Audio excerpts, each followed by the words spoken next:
Welcome to the Ask for Football Army Football Show. The Army Football Show is an insider's guide for cadets, old grads, and college football fans to follow the Army team throughout their season as they seek to beat Navy and claim the Commander-in-Chief's trophy. Ask for Football is brought to you by our sponsor, Jocelyn Bradley Real Estate. Whether you're buying, selling, or just exploring your options, Jocelyn Bradley is the expert you can trust to navigate the real estate market with ease. Visit jocelynbradley.com to learn more. And let's get started at the Ask for Football Army Football Show. Hello and welcome, Army fans. We have a very special episode for you today. Interview with new Army Athletic Director Tom Theodorakis. Very excited to bring it your way. First things first, we're brought to you by Jocelyn Bradley. If you're looking for a home in North Carolina, she's the realtor for you. She's an Army veteran, and she is looking to help you out, find you someone with integrity. She helps us. We ask that you go help her if that's what you're looking for. If you need a broker, our longtime sponsor, Craig Oxane, has you covered. He can lend in all 50 states. He's one of the most successful VA lenders in the country. He's got competitive rates. Again, this is the West Point Network. He helps us. We're trying to help him, and please, you won't regret doing so. Now to the interview. Absolute blast doing this interview today. Tom was very gracious. We got to interview him for a little over 30 minutes. Had a good amount of questions for him, some background so you can get to know him, and then some strategic questions moving forward. If you're not a part of our Firstie Club, make sure you join. I always put out whether or not our members have questions for anyone we interview, but especially the athletic director. So please go join the Firstie Club. And when we do this in the future, you will get the opportunity to put your question in there and get it answered. We'll get you to that interview now. All right. With us today, special guest Tom Theodorakis, new athletic director at Army. You go by Tom. I've heard you go by Theo. What do you prefer? Both work. Both work. I've been called a lot worse. So. No, Theo's my nickname. Happy to go by that. Perfect. All right. Well, thank you for joining us, Theo. You've been the AD for a couple of months now. How's that been going so far? Well, first off, let me say thank you. I'd be remiss if I didn't take the opportunity to say again, thank you for all the work that you do and covering Army West Point. It's important.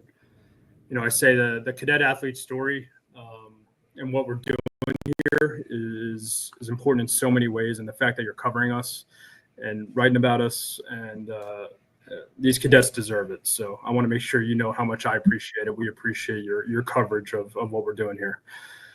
I can't believe it's been 5 months, right? It's funny, how time flies. For me, it's every emotion possible. It's excitement. It's also we have a lot of work to do, and it's I started the position in February, which, kind of thrown right in it, almost being the deputy one day and then now the athletic director the next day. So, it was important for us to finish the year strong, which we did, not just on the field, but also off the field, and graduation was special. So it's been almost every emotion possible. But what I tell people is it feels right. And we're so lucky to have such an amazing support staff here and great coaches where, like we talked about, we had a great year. Great. All right. Well, start. This is the first time we've gotten to interview you as athletic director, and so we're excited to talk to you a little bit about your history, how you got here, and then maybe some more towards the end, some more strategic questions as to where the athletic department's going. But we'll start out just with your background. Grew up in Stony Brook, New York, Ward Melville High School. I also went to a big lacrosse school on Long Island, so I'm familiar with the culture. You played for a legendary lacrosse coach, Joe Cuso. Now, he won some state championships. Were you a part of any of those teams? I was very fortunate. My sophomore year, we won the state championship. That's awesome. So you play for him. You then go to you leave Ward Melville, you go to Syracuse. I know you've talked about that 2004 national championship. Yep. And then you cease being a student athlete and you move on to the professional world. You start out assistant coach at Air Force and working into their athletic department. You get a taste of that. Then you go Arizona, UCLA, Arizona, Harvard, Army. So I want to talk a little bit about some of the steps you took along that way, and if you wouldn't mind indulging what you learned at those spots. We'll set the scene with this. I think a lot of athletic departments nowadays are hiring ADs, CFOs, things like that from outside the athletic world. You're a student athlete. You've grown up in the athletic department world, but at the same time, you've had a lot of capital projects, capital fundraising, things like that. So you're not entirely unfamiliar to this new track of college athletics. Can you go through some of those capital projects, what you learned from them?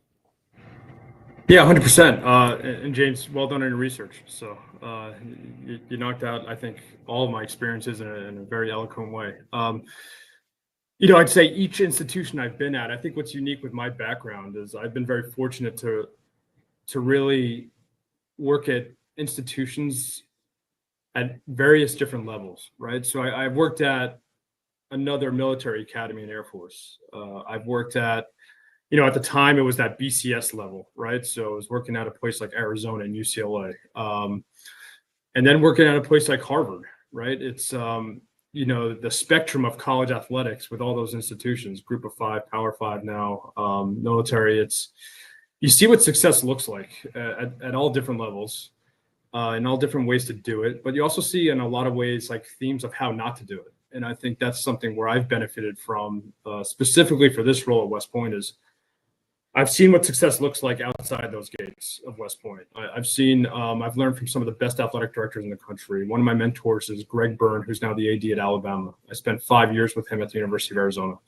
I worked for Dan Guerrero, who's at UCLA, who's considered one of the best athletic directors ever. So for me to be a sponge, to be around them, to see how they do things, I learned a lot from that, just being around them. Erin McDermott, who's at Harvard, I mean, she's a pioneer in the business, and the way she handles herself, her professionalism, during my time at Harvard, again, I learned a great deal from her. So going through this journey, I've seen it in a lot of different ways. But in regards to capital projects, I think it's always kind of been an arms race in college athletics. It's who's building what, and how do you get that done? So I've been able to work with some great leaders, some great institutions that have put together really some great strategic plans of, how do we get bigger? How do we get better?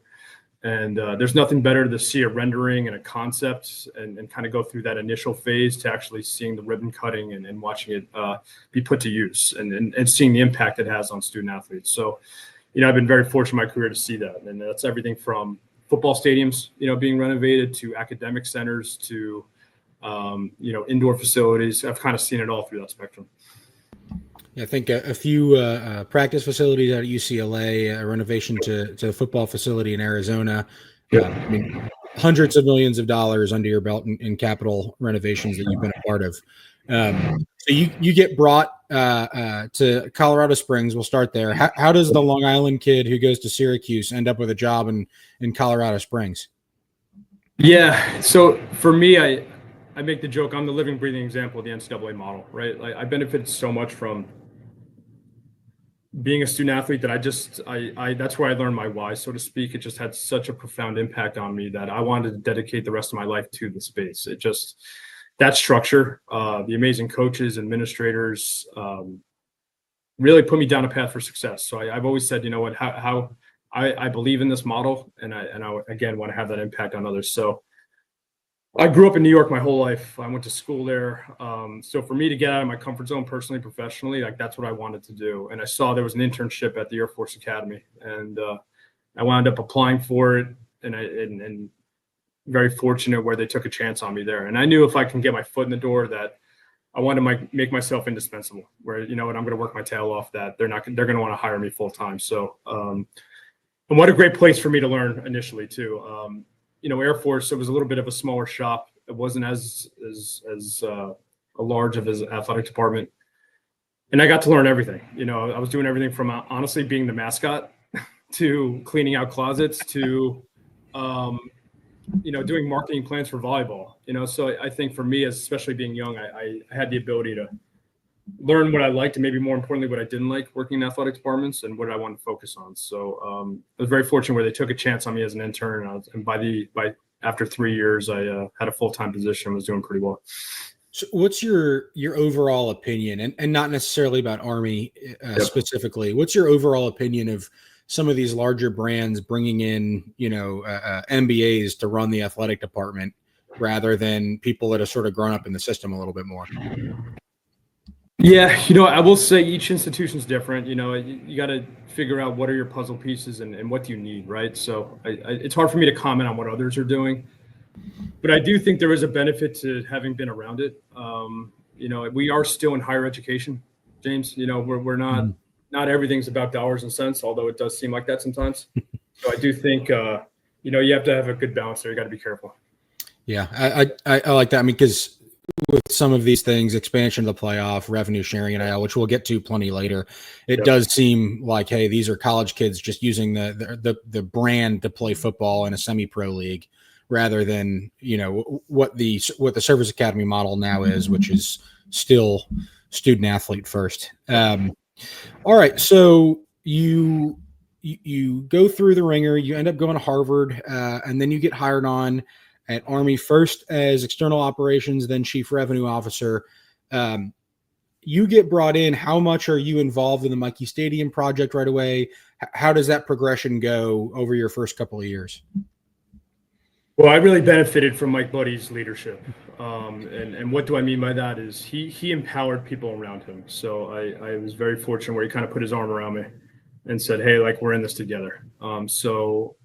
He does that with his senior leaders. So everything from the Mikey Stadium project to conference realignment to the hiring of coaches, very much plugged into almost all aspects of that from the beginning. So, and by the way, I didn't know I knew the Mikey Stadium kind of coming into this position, what it was, the idea of it, and obviously what I could read of it, but I didn't understand where we were in the project and what needed to be done. There was still significant fundraising that needed to happen to get this thing over the finish line. So I really do commend the work that not only Mike did, but our superintendent and the leadership at the AOG, and really the fantastic alumni and that stepped up in so many ways to get this thing done, because it wasn't easy and costs kept escalating. And what this project originally was years ago that predates us as ADs, it was a concept and it was worth, a certain amount of money, but by the time it got to us, it's 170 million. And, it took a lot to get us over that finish line. But again, it's more of a testament to the amazing alums that stepped up and raised their hand and helped us get there. Gotcha. So let's get in a little bit more into Mikey Stadium and maybe some other capital projects. So originally, a few years ago, when Mike came on, he was gracious enough to come on. He explained, hey, originally this had athletic offices. There was going to be a winterization of the stadium, things like that. Are there still plans to do that going forward? And how does that look? There are, but so we kind of almost look at that what we're calling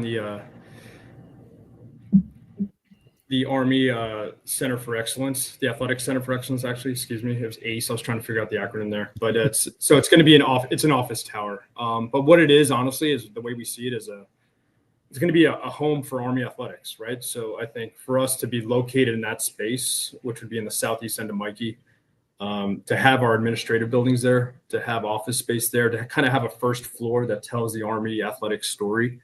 And that could be used for recruiting, and to tie that into the Mikey Stadium project and, all the facilities that are around that area. I think it's important for us to have that home. So, we wanted to get Mikey done, which, we have another year and everything looks great there. But that tower is the next piece of it. And, it's all built through philanthropic dollars, and it's all going to be privately funded. So it does depend on that. But we are doing some work on that end to try to make that a possibility, make that a reality. Okay. So that's going forward. The Mikey Stadium stands itself. There was some conjecture that maybe the concrete risers for cadets might be poured in time for the upcoming season, but maybe not. Are there any updates on whether that's a possibility and whether we're still looking for opening weekend of 26? Yeah, I'd be prepared for the whole facility to open in the summer of 26. Summer 26. Yeah. Okay, gotcha. And then lastly, just last night as we're recording this, Yeah. Army graduate Vince Viola wins his second straight Stanley Cup. You have 3 in a row now from Army grads between the Vegas Knights and the Florida Panthers. I'm sure that they would love to come play a Stadium Series game at Mikey Stadium, as Air Force and Navy has hosted them. So winterization of the stadium has to at least be on your mind. How does that look? James, I can tell you it's on my mind. Okay. Yeah. Fair enough. All right. And, it's something that, let's just put it this way. Yes, it's very much on my mind. Gotcha. Hopefully we'll have some news on that soon. Yeah. All right. And then lastly, I'll be honest with you, like in all seriousness with Mikey, right? It's a $170 million project. Excuse me. As much as we talk about football, it's an opportunity for us to talk about a lot of things, not just women's lacrosse and men's lacrosse, but even live events. So, you talk about an outdoor game in regards to the NHL, but this building now with modern amenities, winterization, things like that can open us up to a lot of events that I think could help the community in so many different ways and showcase West Point. So even things like graduation, as you know, is at the stadium. So for us renovating Mikey, it's not just for 6 weekends out of the year. It really is going to open us up to, I think, a lot of things moving forward. So besides the winterization efforts, we'll put that aside. When it comes to the NCAA events, things like that, I think the last one that Army hosted was when I was a cadet. It was a men's gymnastics championship in 2014-ish. Is there an effort? What's preventing Army from being an NCAA championship style host moving forward? This certainly helps, let's put it that way. I think you need to talk about things like hotels and, along that line in and around the community, but this certainly helps us when talking about things like that. Gotcha. We talk about bringing people in for events. West Point is a destination. Going probably before my time as a cadet and still to this day, I think West Point is an institution more so than just as an athletic department. Talks about their relationship with New York City, 50 miles north, the whole nine. We've seen Army ads and American Athletic Conference ads in Times Square. How do you try to further that? Right. Obviously, there's the U.S. Open every year. We'll send the tennis teams down, and if the Yankees make the postseason, there are always cadets unfurling the flag, opening day, those sorts of things. How do you see, especially now you're going to have these modern amenities at Mikey Stadium, boxes? What's the message to Wall Street firms that want to send their clients up to games? Yeah, I think 100% it's an opportunity for us. And for me, it starts with relationships. It is having relationships with the Yankees and the Mets. It's letting individuals know, hey, West Point is only 50 miles away.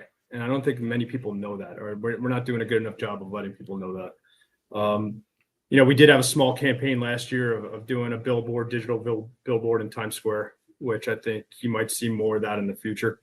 But yeah, we'd be remiss if we didn't take the opportunity to take advantage of what's going on in New York City. And that's not just the population there, but a lot of old grads are obviously working there and want to do everything from company retreats up here. And it's not just athletic events, right? They want to see what this place is about and get to understand what West Point produces and what it represents. So I think there's a lot of ways.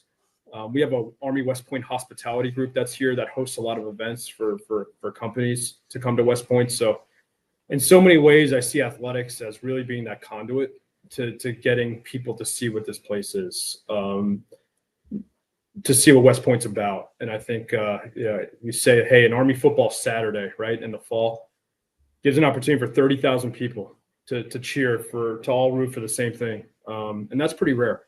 But it also shows off West Point at its best. I say West Point flexes, on football game days, right? We have the flyovers, you have the parade, it's pretty darn special. So I think, you're certainly right, taking advantage of that. Getting that message out there is going to be extremely important to us. But yeah, these modern amenities are only going to help us when we're talking about providing a world-class experience. Let's get a little bit away from maybe the capital projects, which is more how you grew up in the athletic department world. Now you're an athletic director. It's not just revenue generation anymore. It's a lot more of the operational side. So working with coaches, helping out with recruiting where needed, things like that. How has that been? How has that transition process been for you? Where do you see maybe you leaning on some of your predecessors and what they did? What does that look like day to day for you? So I'll start off with this. Being in the role now as athletic director, I did have a 90-day plan, which was like the proverbial listening tour, right? Like just listening to everybody. Hey, what are we doing well? Most importantly, what are we not doing well? And where are there opportunities? And I really wanted to have it with a fresh look. Being the deputy, I saw things through one lens, exactly how you're saying it. But now being in this chair, it's trying to get the holistic viewpoint of what athletics means to West Point and how we can better operate as a department. So, for me, it was a lot of that. Now, with that, it's almost also relying on, we put together a strategic plan with Mike Buddy when I was the deputy, called the Fruits of Victory, which really relied on 4 priorities and was a roadmap for us in our decision making and how we're going to operate as an institution. And part of that was not just the revenue side of things, but talked about, things like coaching and how we're going to recruit and how we're going to navigate this world of college athletics while also staying true to who we are. And you've probably heard me say this a bunch, but it's upon the fields of friendly strife, we're sowing the seeds that on other fields and upon other days we'll bear the fruits of victory. That's who we are. Our job is always going to be to develop second lieutenants, leaders of character. But we also keep score and we want to win.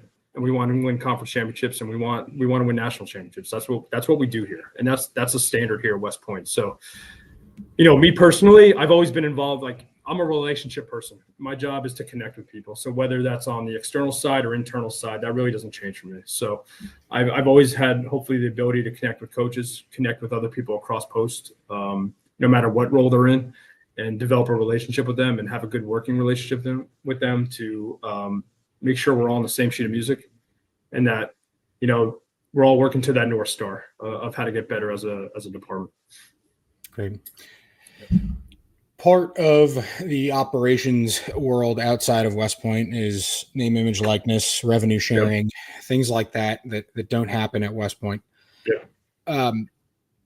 In the last 5 months, 6 months, there's been it's almost 150 Division I programs that have either been cut, college programs that have either been cut or downgraded. Yeah. You effectively sacrificed for football. And revenue generating sports. Army doesn't have this issue. So how do you stay competitive on the football side when that's not happening? Yeah. So James, I'd say this, as much as we're not in the NIL game, we are, right? Because we compete against it. Right. So I think it's the superintendent says it, we talk about it all the time. We need to understand that world. Because that's our competition. But what I've challenged our coaches with and our staff with is where's their opportunities in all this madness? What are some of the things that we can do here at West Point that others can't do? And you brought up the example earlier, right? Like Vinny Viola winning the Stanley Cup. Like you talk about what's a West Point education do, right? What is going to West Point going to do for you long term? That's always going to be our selling point. So when we start recruiting men and women, it's talking about, hey, those that have gone here can really go on to some great things. And that could be a lifelong, life in the military and the Army as a profession and work your way up and have a very meaningful, genuine, very life of service from that aspect. But also, if you want to go into the private sector, there's a lot of examples of individuals that have used West Point and have done some amazing things. So I think for us, it's always sharing that vision. And when we're going through the recruiting process of talking about what West Point and that experience will do for you, we talk, West Point, you're getting your degree in leadership, and you might study math, you might study, physics and engineering, but you're getting your degree in leadership. And there's a lot of ways that you can use that degree in leadership. So that's a huge advantage for us, and I think it's so special to have the opportunity to kind of go through that and to show people, hey, this is what it looks like coming out the other side of this. What we do battle with is the short-term thinking. There are some, we're in that NIL world, as you said, right? So there's going to be a lot of individuals who see the money or sees kind of the short-term thinking. And that's what we have to compete against if someone does want to leave, and by the way, if someone does transfer, I think the hard thing for us is we can't replenish, right? We can't go back to, the portal and find somebody and all of a sudden, plug somebody in right away. Right. So we just need to be strategic. I think there's some ways where we're not held to roster limits. Right. So going back to how do we look at the puzzle pieces here, I think there's some ways we can really benefit as a department through this. We can build cohesive teams. Right. You can develop players over 4 years here. You use the prep school as well. Like, you can have individuals here and really watch them develop. You're not getting that everywhere else, so again, I've challenged our coaches. We try to find the opportunity in all this. Yeah, I think that development is something that is a good sell. So as hard as it might be to try to overcome some of the short-term thinking with the players, from an outsider, it seems as if the opposite would be true for coaches.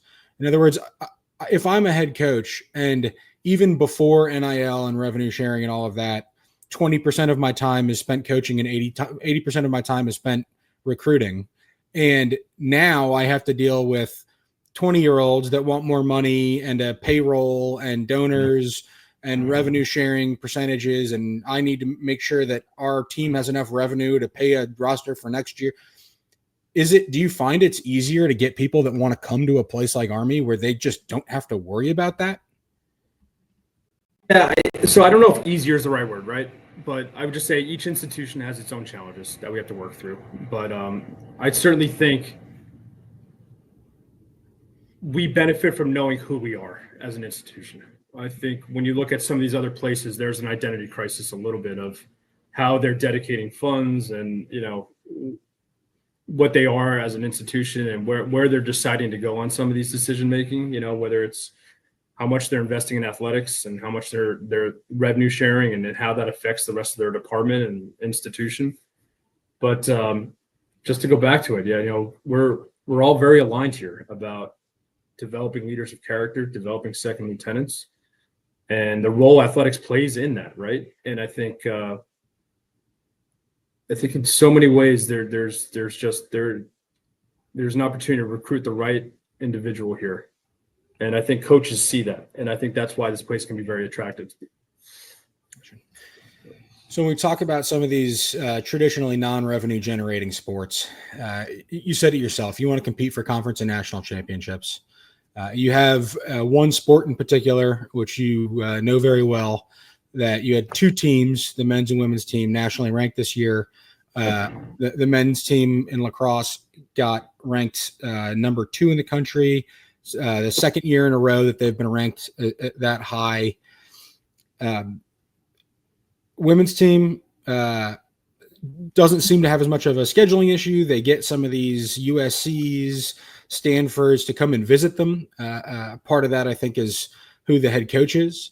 But they're also not because women's lacrosse is so big, they're not necessarily threatening as a mathematical decider when it comes to postseason selections.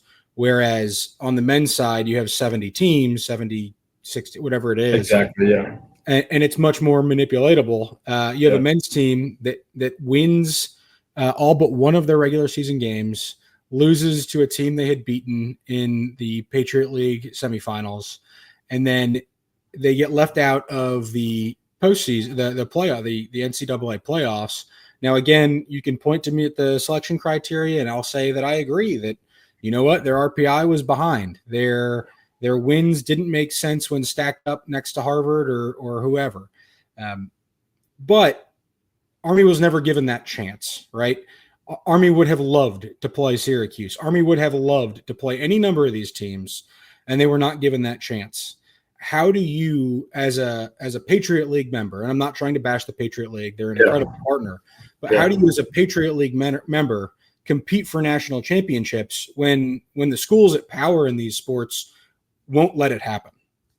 Yeah, so I'll actually go back to what you just said. The Patriot League actually is a great partner for us, and they've actually helped us with this. How can we look at scheduling to help us get to that position? How can we have more than one representative in the NCAA tournament? I think that's what we need to do.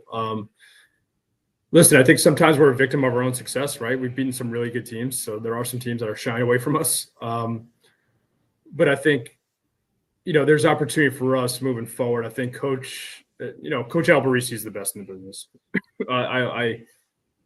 He on so many fronts is the best as far as, what he does on the field and off the field and representing Army West Point. But yeah, I think scheduling is something we need to continue to try to find the best out there. And, we're not afraid to play games on the road. I know that. I know Coach isn't. And I think he's getting very strategic with, trying to play the biggest names possible that we can. But listen, we also need to win, right? I think that's the thing too. In the Patriot League tournament, we need to win. And I think we've proven it. I know for a fact there were teams that were in the NCAA tournament that did not want to play us, because they knew how good we were. They knew how good we were. And we had all the pieces this year. I think, unfortunately, we stubbed our toe and that hurt us. But I couldn't be more confident in a program of what Coach A is doing right now. And, year in, year out, the type of team he's putting on the field. And I think every single year we have a chance to compete at the highest level. We're right there.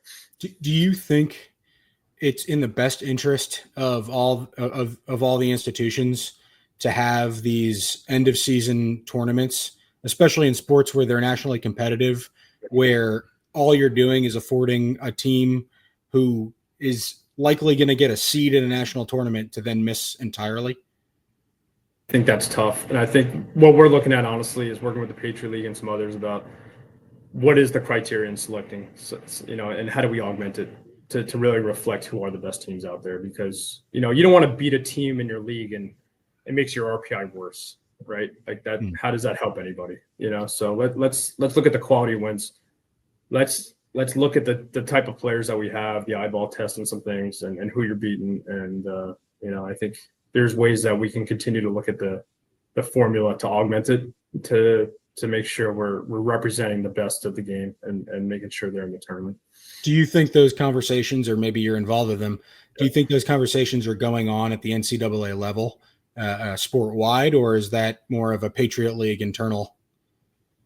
I think it's both. I think everyone's trying to figure out ways that we can maximize the opportunity and make sure the right teams are in. Yeah, I think the litmus test for that is really how many of the NCAA tournament games that were rematches do you remember, or even remember their regular season game? If those games don't matter, then it's meaningless. Yeah. Okay. Well, that's good to hear. I don't have a whole lot else in terms of questions for you. I would just say, is there anything else that you want to get out there? Any other capital projects or anything like that that we haven't talked about that you'd like to? Yeah, I would just say as a whole, we're going to be announcing some exciting things regarding the fan experience at Mikey Stadium. We're committed to making sure that fans, across the board, really enjoy their time at West Point, and that once it's, everything from parking to once they're in the stadium in-game venue, we're dedicated to making sure that fan experience is top notch. And I think you'll see here a couple of things we'll be sharing publicly that I think will be very fun for Army fans in the future. But I couldn't be more excited about our department, who we are, and we have some amazing coaches here, and we have some amazing cadets that are just absolutely fantastic. And I think it's going to be fun to watch this thing moving forward. Well, Tom, thank you for joining us. I really appreciate your time. Yep. Be Navy. Beat them. All right. Thanks for listening, everybody. As I said, I had an absolute blast with that interview. I hope you guys did too. Again, make sure you go to asforfootball.com/subscribe. You can sign up for our weekly mailer. It is 1 email a week with everything we've done during the season. Go to patreon.com/asforfootball if you want to join the Firsty Club. You can also do it from our website. And please stay tuned to Twitter, to the website, to Facebook, and you'll see all the great things that we have as the football season approaches. That's all for now. Beat Navy. Thanks for listening to this week's Ask for Football Army Football Show. We hope you enjoyed our deep dive into Army football. Remember, whether you're cheering in the stands or following along from home, get all your updates on the Army football team at asforfootball.com. And as a special thanks, we would like to thank our sponsor, Jocelyn Bradley Real Estate. If you're looking to buy or sell a home, Jocelyn Bradley is the expert you need. Visit jocelynbradley.com for all your real estate needs. Don't forget, subscribe, leave us a review, and follow us on social media for all the latest updates. Until next time, go Army, beat Navy.